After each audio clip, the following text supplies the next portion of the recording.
to yet another edition of the Stats and Stacks podcast, where today we're going over UFC 280. First things first, make sure you give this video a like, a subscribe. Make sure you follow over on Twitter, over on Instagram, over on TikTok, wherever there's social media, there is Stats and Stacks. And of course, I do apologize for not having a pod up the last 2 weeks. There were some technical issues last week. There was the birth of our beautiful baby girl, Liliana, the week before. There's a lot of craziness that's been going on, but there's not a shot we were missing this particular fight card. This is the card of the year, maybe the card of the decade. This thing is stacked from top to bottom. It's a phenomenal card outside of like one or two fights the entire 13 fight offering. It's a great card. Very much looking forward to it. And with there being so much, I'm not going to waste any time. We're jumping right into this thing because we are excited for it. So very first fight of the night. I had mentioned maybe one or two not being that exciting. Good news is it's the very first fight and you can get it out the way. We have Lena Landsberg as a plus 215 dog going up against Carol Rosa at minus 255. And that line is moving. I saw Carol Rosa all the way up at like minus 350 on the line earlier today. That thing is just getting steamed and steamed. Over under set at 2.5, over 2.5 minus 285, under 2.5 plus 225. Let's start with Carol Rosa because that's, again, someone I saw live recently when she fought Sarah McMahon. She's a Brazilian Jiu-Jitsu black belt. She's very good on the ground. Her striking is very good. She throws a ton of volume. Her striking checks out. Her wrestling, 70% takedown defense, but again, most of those were Sarah McMahon, and Sarah McMahon is probably the best wrestler in this division. I mean, she's a silver medalist for God's sake, so not really any shame there. She just get held down. She got McMahon. What are you going to do? Her cardio seems to check out. She throws a lot of volume, but doesn't get tired. She's only 27, so she's at that age where she's just about to enter her prime, so we could see an improved version. So I think that vet lesson could have been a good thing for her in the long run. She's even going to have a 2-inch reach advantage here. She basically has all of the advantages in the fight. You're thinking, what does Lena Landsberg do, or how does she even have a chance of winning this fight? I don't know if she does, man. Lena Landsberg, first and foremost, is 40 years old. She's not young. She is an elder statesman in regards to bantamweight in the women's division in the UFC. She has good losses. I'll give her that. She's 10-6, and her losses are to Yana Kutinskaya, Sarah McMahon as well, Pannie Kianzad twice, Aspen Ladd's all right, Chris Cyborg. I mean, they're not bad losses, but she has 0 good wins. I mean, her best win is probably Gina Mazzani, so that's a little concerning. Her wrestling is not very good. I don't think she gets any takedowns. Her volume, super low. Her striking, not good. She's very hittable. All she does is push you up against the cage, clinch you, and hold you there. That's literally what she does. She'll throw in some elbows, and I think her nickname is like the Elbow Queen or something like that. She'll hold you up against the cage, and she'll throw some in there, but that's about it. She literally just wants to put you against the cage in the clinch, not take you down, not stand up and strike, but just clinch you against the cage and throw a few elbows. That's all she does. So it's not really meant for UFC this day and age. Maybe that would have worked a while ago, but it hasn't been working as of late, and I don't think it's ever going to work again. So the pick is Carol Rosa. The bet is Carol Rosa. The line is steamed. So if Carol Rosa doesn't finish basically anyone, and Lena Landsberg seems durable enough. So if you want to just take the over and take a little less steam, you can do that way as well. So you can either take Carol Rosa or you can just take the over and call it a day. Next fight of the night is the definition of a squash match. We have Makhachev. I had it at minus 730. The last time I checked, he was at like minus 1100 or something crazy. Malcolm Gordon, the plus 530 comeback at the time. Over under set at 1.5. Over 1.5 minus 125. Under 1.5 minus 105. Honestly, the total set at 1.5 because of Malcolm Gordon. Malcolm Gordon is a decent enough striker. He is a decent wrestler. His ground game is actually pretty good. He's a Brazilian Jiu-Jitsu black belt. You would say he's not the worst fighter in the world. The problem is he's very hittable, very low volume, and might have the worst chin in the UFC. If you hit him, he goes out. You look at his record, he has 14-5. Sumanderji, knockout, 40 seconds. Amir Albazi, club and sub. He rocked him and then choked him out in the first round. We have a regional scene knockout in 4 minutes. We have a regional scene knockout, a regional scene knockout. All of his losses are by knockout outside of the Bowsy loss, and that was a club and sub. So he rocked him and then just tapped him out to be different. So Gordon is a very, very good hammer. He is a god awful nail. So if he runs into anyone that's decent, he has some troubles. I mean, his wins in the octagon are against Dennis Bonder, where his arm literally broke. He didn't win.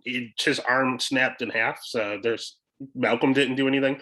And then Francisco Figueiredo, little Figgy is awful. And that was kind of greasy. He out wrestled him, held him down, but that was way too close for comfort. So at the end of the day, I don't know if Malcolm Gordon is UFC caliber. On the flip side, Muhammad, yeah, we are in the UAE. He is the person over in Abu Dhabi that they want to cheer for. 22-year-old prodigy. He has great wrestling, very, very good wrestling. He has good striking. He has very, very good ground game. His jiu-jitsu is top notch. Yeah, the weakest part is his striking. He leaves holes. He can improve a little bit, in all honesty, but he's 22, so he's going to improve. He's super, super young. His cardio checked out his last fight against Charles Johnson. Charles Johnson is a good fighter. I don't care what anyone says. He took it on short notice. That's a tough matchup. And he wrestled for a full 15 minutes and was fine. He didn't gas out. He used that 22-year-old youth to his advantage. So the only thing that's going to get him in trouble is if he runs into someone that can wrestle better than him. And at 125, there's not many. And if his cockiness just gets him in his own way, because he's doing the Macy Barber, I'm going to be the youngest champion speeches. Like, you got to be careful with that stuff. The UFC just needs to age him gracefully, and he could be a thing. 7-0. He has a ton of amateur fights. He could be a thing. So as long as they push him slow, he's fine. And I think Malcolm Gordon is definition of a slow push, just trying to get him a highlight. So the pick is going to be Muhammad to bet. You can't bet him at minus 1,200 or whatever it is now. So then you're looking at the over-under. I don't know, man. He's not really a finisher in regards to punching power. He doesn't hit that hard, but Malcolm's chin is that bad. I think he's going to try to strike. I think he knows that chin is bad, and he might clip him. So the pick is going to be Muhammad. The bet, I guess, would be the under. Yeah, probably be the under. All right. Then the next fight of the night, we have Armen Petrosyan at minus 205 going up against AJ Dobson at plus 175. Over under set at 1.5. Over 1.5 minus 125. Under 1.5 minus 105. I'll be honest with you, AJ Dobson is the reason this is so low. And honestly, people are a little confused by AJ Dobson because he came in through the Dana White Contender Series. We know that you have to get a crazy finish in the Contender Series in order to get that UFC contract. So he came out very uncharacteristic and came out scrapping. Zero technique, just came out swinging, guns blazing. No way he could sustain that pace for 15 minutes. Luckily, he got the job done fairly early, 4 minutes and 20 seconds in. He is a sneaky good ground game. He's going to have a 5-inch reach advantage here. His cardio's fine. We saw it in the Malkoun fight. There was a lot of wrestling there, and he was fine. He's very explosive, man. His striking's not that technical, but he's an athlete, man. He is a former power lifter. Like, the dude is strong as shit. When you do take him down, he has a very good stand-up game. He's a little hittable, but it is what it is. Again, he's not there for his technique. He's there for his power and his will to win. On the flip side, Armen Petrosyan is there for his technique. This guy is a polished striker. His cardio is okay. We've seen him slow down a little in some fights, but those are all wars. His wrestling, not good. So neither one of them are the greatest wrestlers. If anyone's going to take anyone down, AJ is going to take Armen down. But Armen has one of the best stand-up games I've ever seen. If you get him down, he pops right back up. There's no hesitation. He's never been submitted. His only loss is by decision and by a knockout. The knockout, I think he just got caught. Shit happens. You weigh 185 pounds. It happens. And then his decision losses like Kyle Barala, who we'll talk about later. That guy's a human backpack, but he didn't get finished. So it is what it is there. He throws a lot of volume. All in all, this is going to be a great war. It should be a stand-up battle. It's honestly one of the most exciting fights on the card. Again, if anyone, it's going to be the Matt Brown and Mark Coleman coached AJ Dobson that gets a takedown, but he won't hold him there long.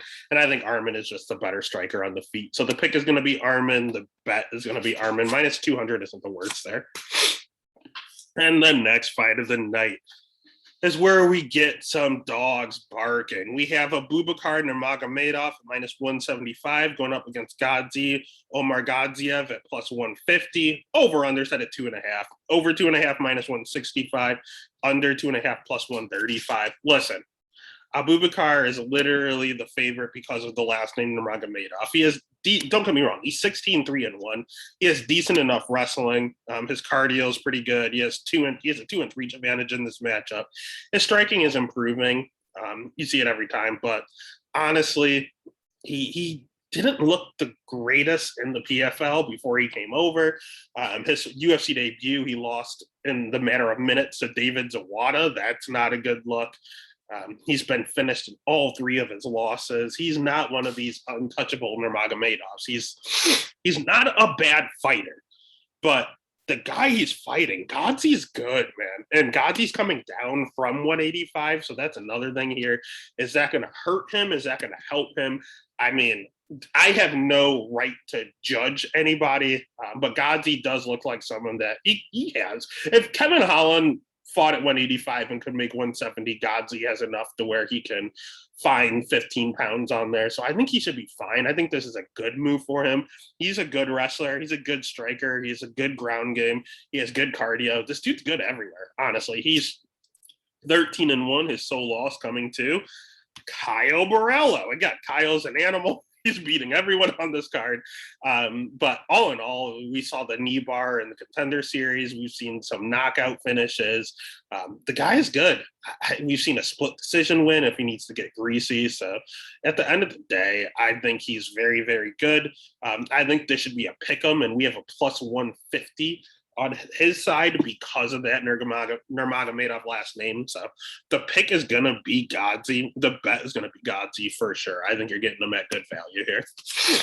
All right. Then the next fight of the night is one where I have gone back and forth 100 times, and I don't know what to do here. We have Zabira Tukhugov at minus 155 going up against Lucas Almeida at plus 135.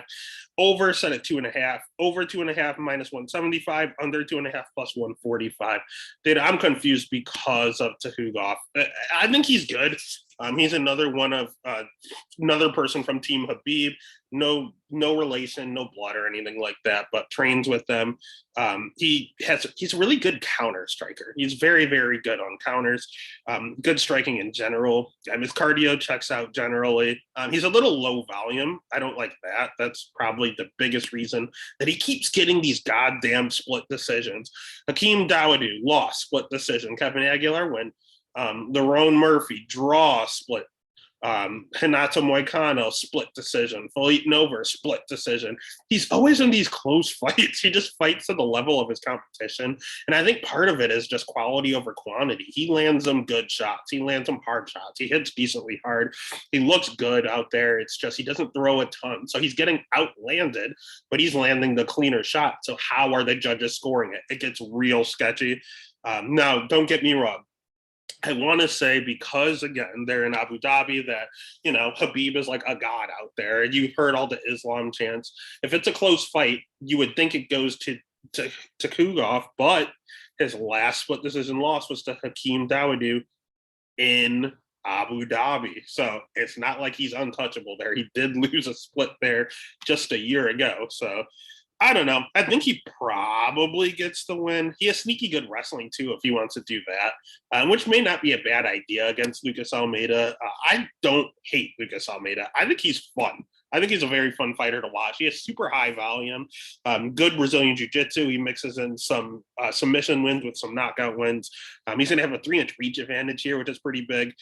His cardio seems to check out. He's fast, man. He's a lot faster than I remember him being when I did fight tape. And I bet against him with Mike Trezano. And this guy he's one of these Kamaru Usmans that he gets dropped a lot, but he never actually goes out. Again, Usman just went out, so it may not be the best guy to compare him to now. But he's one of these guys that I consistently see dropped, but he's surviving. That's why I'm scared, because he goes forward, he pressures, and he just hits you with a shit ton of volume. So this is a classic Zabira fight where it's going to be quality versus quantity. Can Tukhugov put him out with one of those shots? Yeah, those are the ones that put you out, the counters. So he might clip him. He might put him out in total. But on the flip side, Lucas might get the nod because of all the volume. So it makes me scared of the over-under because I think if the under hits, it's clearly Tuhugov that got the finish. On the flip side, I think it's a pretty greasy split if it goes the other way. So the pick is going to be Tuhugov. The bet, I'm just going to have to take the plus money. Plus 135 is enough. So the pick is Tuhugov, but if you're giving me another split 50-50 fight, I'll take the plus 135 Lucas. That's the only way to bet it. All right. Then the next fight of the night is another one that it's a good one that has me confused. We have Volkan No Time Ozdemir plus 140 going up against Nikita Krylov at minus 165. Over under set at 1.5. Over 1.5 is minus 145. Under 1.5 at plus 115. Dude, No Time looked god awful his last fight against Paul Craig. He generally has pretty good striking. He does slow down just a touch, not a ton, but a little bit. 86% takedown defense, and that's huge because he's fought some wrestlers. I mean, he fought Daniel Cormier, he fought Magomed Ankalaev, like he fought Ilir Latifi. Like these guys, literally all they do is wrestle. On the flip side, he has pretty decent volume. It's just his losses, I mean, Dom Reyes, former title challenger, Magomed, future champion, Yuri, current champion, Anthony Smith, past title challenger, Daniel Cormier, past champion. So all of his losses outside of his first fight were to people that fought for a belt, are literally one fight from fighting for a belt, or had the belt. So he has really good losses. He's not a bad fighter by any means. It's just he looked awful his last fight against Paul Craig. So I don't know. It scared the hell out of me. He's a no bet for the time being. I need to know if he was looking weird because he's 33 and he's slowing down, or if it was just a Paul Craig fight, which are always kind of weird. Speaking of Paul Craig, we have the last man Paul Craig defeated in Nikita Krylov.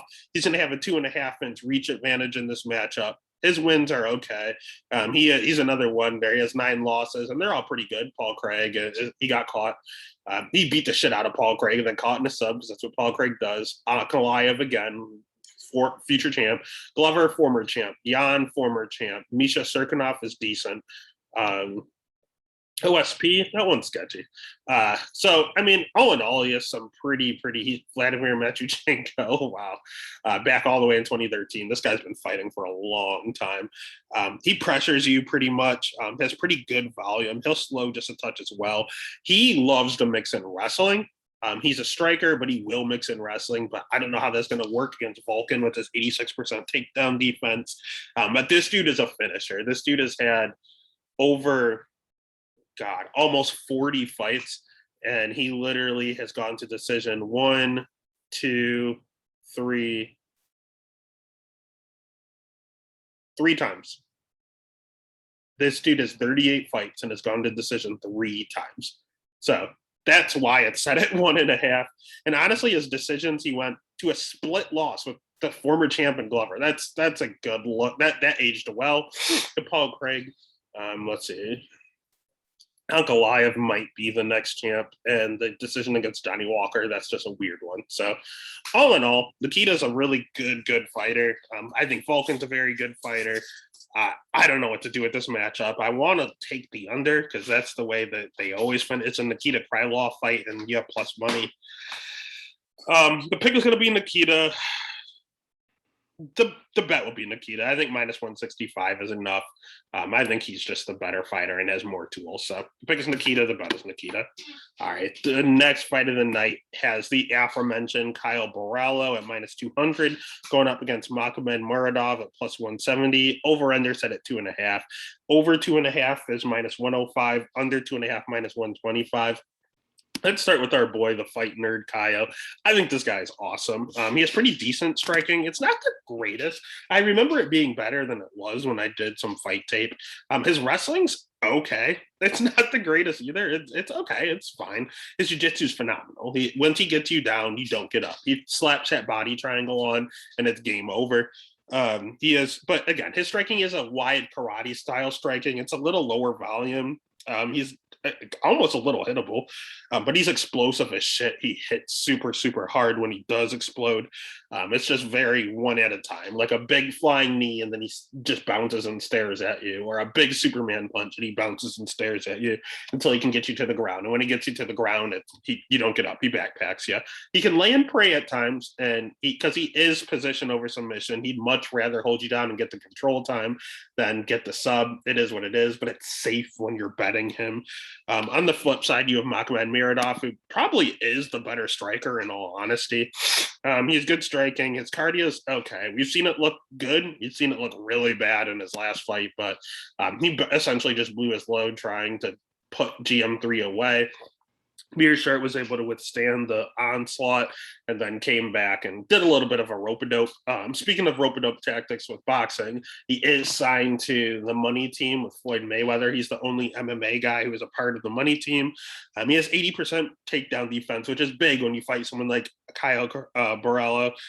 His jiu-jitsu is questionable, though. When he gets down there, he does not look very comfortable down there.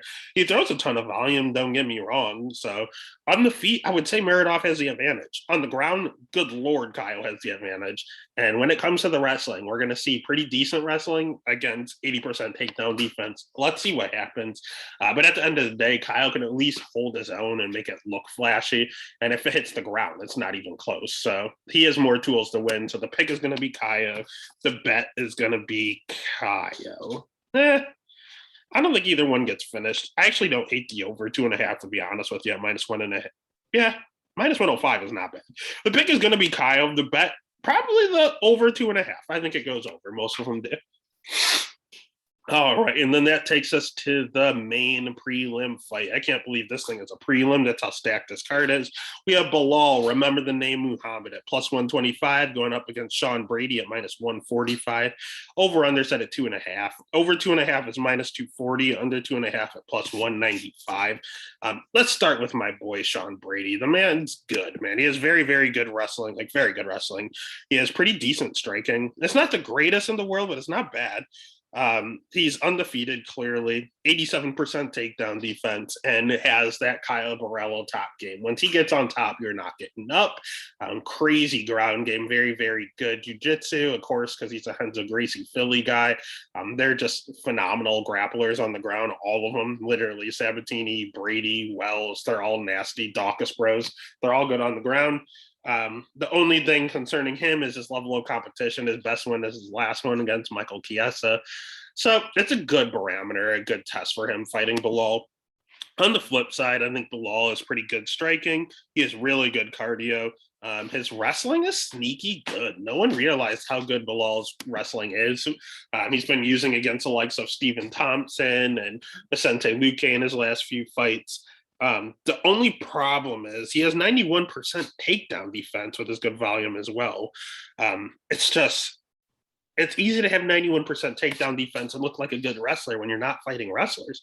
Vicente Luque can't wrestle. Stephen Thompson can't wrestle. Damian Maia, great jiu-jitsu practitioner, a decent single leg, but not a wrestler. Diego Lima can't wrestle. Leon Edwards can't wrestle. Lyman Good can't wrestle. Takashi Sato, ironically enough, took Bilal Muhammad down, but can't wrestle. Curtis Millender can't wrestle. Jeff Neal can't wrestle. Like, who is he fighting that can wrestle? So it's easy to have good takedown defense and to get those takedowns when they can't do it themselves. Sean Brady can fucking wrestle. So we're going to see what happens here, and Sean Brady will wrestle. So we're going to see a little immovable object action going on. So pick is going to be Brady for sure. I think this is going to come down to the wrestling, and I think Brady's just better there. I think on the feet could be potentially a tie. And when it comes to the ground game, Brady's has the advantage. So again, that's 2-1. The pick is going to be Brady. The bet is going to be Brady. -145, good value. All right, then the next fight of the night, we are starting the main card. We are looking at Caitlin Chookagian at +180, going up against Manon Fiorot at -210. Over under set at 2.5. Over 2.5 -335. Under 2.5 +260. Let's start with Chookagian because she's literally the definition of a gatekeeper. She's the best gatekeeper I've ever seen. She has 4 wins, all against people that were trying to fight for a title, and she keeps shutting them down. Cynthia Calvillo, shut down. Vivian Arroyo, shut down. Jennifer Maia, shut down. Amanda Ribas took the fight up a weight class, but shut down. Like, you can't beat this girl. She has had that number one ranking next to her name forever, and no one seems to be able to take it away from her. She has really good striking, just not any power whatsoever. So I have a 2-inch reach advantage here. And her losses are good. I mean, she lost to Jessica Andrade, former champ. Valentina, current champ. Jessica Ai, former title challenger. Liz Carmouche, former title challenger. Those are her losses. So everyone's fighting for a title or have had it. At the end of the day, I don't know, man. I think she's very good. I think she is a top 3 girl in the weight class. The thing is, I think Manon might be number 2. Manon is also a very good striker. She has high volume. Her cardio seems to check out. And the difference with Manon between Manon and Kooks is the fact that Chookagian has no power.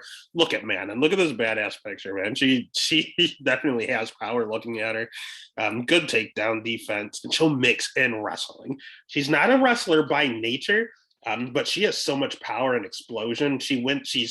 They're usually pretty close rounds, but she's usually a little ahead. And then she gets that takedown with a minute left just to control and make sure she gets that round. Very, very high ring IQ. And she does it every single fight. She doesn't even care who it is. Mayra Bueno Silva is phenomenal on the ground. You take her down, you run the risk of getting subbed. She took her down with 1 minute left every round. She didn't care. She didn't care. And she didn't get subbed. So it is what it is. Caitlin Chookagian, some of these fights, she just wins because she yells. She fights a lot in the apex, and even when she doesn't hit you, she just yells Kia and gives the judges the impression that she's landing punches. Luckily, we're fighting Manon, who does the exact same thing. She screams every time she throws two. So all of the screaming isn't going to help Caitlin. It's not going to help Manon. It's just going to sound like a fucking porno out there. So at the end of the day, if they do the exact same thing, they look the exact same way, throw the exact same volume, give me the one that hits harder and mixes in wrestling. So the pick is going to be Manon. The bet is going to be Manon. Then the next fight of the night is one I don't know what to do with, man. I'm getting talked out of my initial bet. I do have a bet on Beneil Dariush at plus 160, going up against Mateusz Gamrot at minus 190, over 2.5 minus 185, under 2.5 plus 150. I'll be frank with you. I think Beneil's very, very good. Beneil is very good wrestling. He's a whiz on the ground. His striking's okay. He looks like he is disinterested every time he's fighting. It's like he's just going through the motions. But at the end of the day, his 81% takedown defense. He's fought some pretty decent guys in the division.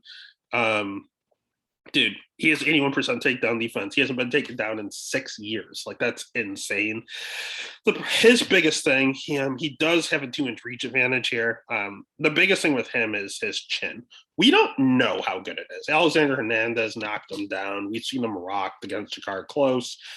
We saw him knocked out against Edson Barbosa. So a lot of his all of his losses outside of one, he got choked out by Mike Chiesa. All the rest of his losses are by knockout. So, and we've seen him rocked in other fights. So he might be a little chinny, to be 100% honest with you.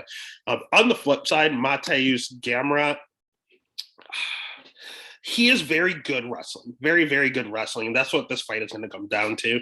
Mateusz's striking is okay. It's not bad. Who would I give the edge to? Gamrot's definitely a lot more technical. Dariush definitely hits a lot harder. But Gamrot has 90% takedown defense. So you have 81% against 90. It's going to come down to this wrestling. Jiu-jitsu, Mateusz is good, but I think Beneil's a touch better on the ground. It's going to come down to wrestling and who's the better wrestler. I would say it's Gamrot, and that's why I'm going to lean for him to win. But I can't say it with absolute certainty. And having Beneil as a plus 160 dog, we may never see that again. So I'll have to take the shot because I already did. So I do think Gamrot wins. And I do think, listening to other podcasts, I got a little more convinced that Gamrot won. I do regret my Beneil bet, but I wouldn't be shocked if he pulls it off. So I'm going to ride with my initial feeling, I guess. So I think Beneil is the bet and Mateusz as the actual pick. All right. Then the next fight of the night, we have one of our locks. We have Peter Yan at minus 280 going up against Sugar Sean O'Malley at plus 235. Over 2.5 is minus 185. Under 2.5 at plus 150. I'll be honest with you. This line is off. Peter Yan should be a bigger favorite than minus 280. You're getting extreme value here. He has phenomenal striking, probably best striking in the division. He throws a ton of volume. He is a slow starter. That's the only knock he has. You'll hear everyone talk about how he downloads data and then goes after you. He has sneaky good wrestling. He's a former champ, used to 5 rounds, so his cardio is insane. He has it all. Submissions are fine. He's very good, literally everywhere, and he's only 29 years old, so he's literally in his prime. So there's no negatives on him besides him giving up that first round. Yes, he has 3 losses. He lost a fight a long time ago, a split decision where he got grinded out on the ground, and then has never had that issue again. Then, of course, he got DQ'd against Aljo. And then, of course, he got a split decision loss against Aljo. I don't know. I thought Peter won, but I don't know. It is what it is. It's close, and I'm fine with it. When going back and rewatching the fight, it's as 50-50 as it gets. Peter clearly won 4 and 5. Aljo clearly won 2 and 3. And that first round was kind of weird. So I don't know. It is what it is. At the end of the day, I think Peter Yan is not, if not the best bantamweight, the second best bantamweight in the world. The reason it's only minus 280 is because Suga has some hype behind him. Suga has really good striking, sneaky good jiu-jitsu. No one talks about his ground game. It's very good. He's going to have a 5-inch reach advantage here. That's awesome. He has a 64% takedown defense, so that's concerning if Peter wants to take him down, but not a lot have really tried to wrestle him. High volume, the wrestling is on a very short sample size. High volume, he's pretty patient in there, especially his fight against Pedro Munoz. He'll just do a lot of taunting. He's not gonna let you convince him to get wild or scrappy. He's a very technical fighter, but so is Peter, and I think Peter's a little more technical. So Sean has all the physical advantages, but Peter has all of the mental and actual skill. And also Sean's wins. He doesn't have any good ones. I mean, his best win is probably Julian Paiva. That's it. He was losing a fight to Pedro Munoz. Peter Yan would kill Pedro Munoz. So the pick is going to be Peter. The bet is going to be Peter. Everywhere. All right. Then the next fight of the night. It's a want versus a thought. So we have Aljamain Sterling at minus 170, TJ Dillashaw at plus 145, over under set at 4.5, over 4.5 minus 195, under 4.5 plus 160. I'll be honest with you. I fucking hate TJ Dillashaw. I like Aljo. Everyone hates Aljo. That's who he is. He's a heel. He's feeding into it, and he's selling tickets. That's what Aljo does. All in all, he's a great guy. TJ is the complete opposite. He's a great fighter, but a complete douchebag, and the person I'm picking to win the fight, in all honesty. I've been convinced. I was leaning TJ. Everyone else is saying he's a live dog, so now I'm all in. TJ probably has the better striking. When it comes to wrestling, on paper, TJ's the better wrestler. But MMA wrestling is different than folk style wrestling in college. So we're going to see there. If anything, I think it's a wash. In regards to the jiu-jitsu, oh my God, Aljo is 10 times better than TJ on the ground. So it really comes down to the wrestling. Can TJ keep this fight standing up? And he has an 86% takedown defense. He has good cardio.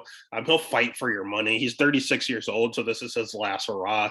He's been a champ before. High volume. He moves forward a ton, and Aljo didn't seem to like when Peter moved forward. So at the end of the day, I think TJ has all the attributes you need to beat Aljo. On the flip side, if Aljo gets us to the ground, he might finish him, in all honesty. He has very, very, very good jiu-jitsu. He has good cardio. He has good striking, just not a ton of power. TJ said he doesn't scare you, and he doesn't on the feet, in all honesty. But he's fast. He's very fast and explosive, and he'll have a 4-inch reach advantage here. So I think he's going to try to just jab at him, and take him down. That's what he's going to try to do. I just don't think he's going to be able to take down TJ. And I think after a while, TJ might catch him on the feet, man. Aljo's 21-3, and he's been chin checked a few times. He got knocked out by Marlon Moraes. Brian Caraway and Rafael Assunção were split losses, but I've seen him rock before. So let's not act like he can't go out. At the end of the day, I don't know, man. I think it's a very close fight, and it all comes down to wrestling. But I'll trust TJ for now at plus 150. Give me the value. Again, I'm not a dog hunter per se, but if I ever think a fight is 50-50, the bet is going to be on the guy with the plus sign next to his name. So the pick is going to be Aljo in this 50-50 fight because of the measurables. But the bet is going to be TJ because of plus 150. The line is telling me to bet that way. And then that takes us to our main event of the evening. Again, if you haven't already, hit that subscribe button. Make sure you give a follow over on Twitter, Instagram, over on TikTok, everywhere you can. But here we go to the main event, baby. We have Chucky Charles Olivera going up against Islam Makhachev. Charles Olivera, the dog champ, technically, again, plus 150, Islam minus 180 favorite. Over under, it's a Chucky fight, baby. 1.5. Over 1.5, minus 155. Under 1.5, plus 125. We got to start with my boy Charles. He's the man. Here's the deal. I thought Gaethje was going to win. I thought Dustin Poirier was going to win. I even bet Michael Chandler against this guy. But at the end of the day, when you're hot, you're hot. This dude has very good striking. He'll have a 4-inch reach advantage. He has pretty decent wrestling. Obviously not on Islam's level, but good. And his jiu-jitsu's through the roof. Most submission wins in the weight class history. His cardio, we don't know about. He never goes the whole 5 rounds. We have absolutely no idea. Is he a little chinny? He might be. He's been beaten in the past, but lately he's been getting walked and getting right back up and finishing you. He pressures you like crazy. He has a shit ton of power. He's good, man. He is like he said, the champ has a name, and his name is Charles Olivera. On the flip side, we have Islam. All he's going to do is wrestle, and that is all he should do here. His striking's okay, but it's very low volume. You could potentially say he's chinny because his only loss was by knockout. He never gets touched, though. That's the thing. We don't know if he's chinny because he literally never gets hit. The man that's been hit the least in the UFC. So we don't know if he has a chin or not. But we do know the one time someone did touch him, he went out. We know that his wrestling is top-notch, best wrestling in the division, bar none. His jiu-jitsu is really good. His cardio, very good. I mean, it is what it is. It's just he's a little lower volume. And honestly, his last fight where he fought a jiu-jitsu practitioner and he talks about, I beat black belts before, I want to take him down and beat him on the ground. The last time he fought a black belt to Charles caliber, he stood the entire time and he didn't want to take him down. So that was a few years ago. I don't know if things have changed. That was against Ramos back 3 years ago. Obviously, he's gotten better in those 3 years, but I don't know, man. We saw him fight a black belt in the UFC this caliber before, and he stood the whole time. But he can't stand with Chucky because Chucky will put his lights out. So I think he has no choice but to wrestle. So then that turns into, is Charles going to crumble and break like before, or is he going to submit him? I don't know, man. I want to say Islam wins. He'll have the hometown crowd. Every advantage is with Islam in regards to judging. Islam should win this fight. It's just every time you bet against Chucky as champ, he wins. So I'm going to try to jump on the Chucky train, but I know for a fact, anytime I fade someone, then I jump on the train, they always lose. That's how it works. So I'm probably going to curse Charles. So you know what I'll probably end up doing is doing the usual plus 150 with Charles is enough. So we're going to end up taking Islam in a lot of parlays. We're going to pick Islam to win, but then we are going to bet Charles and hedge. If those parlays are still alive, do not leave one with just Islam. Make sure you throw some money on Charles Olivera because Charles is the truth. And that's UFC 280, man. This card is stacked. And again, make sure you give a follow everywhere. I cannot wait. Do not forget that this card starts early. It starts at 10 a.m. Eastern time. And it should be done, early too. So you can watch, you can wake up, get something to eat, watch UFC for 7 hours, and then take a nap and go out on a Saturday night. It's going to be a phenomenal weekend. I've been looking forward to it for weeks. Let's get it.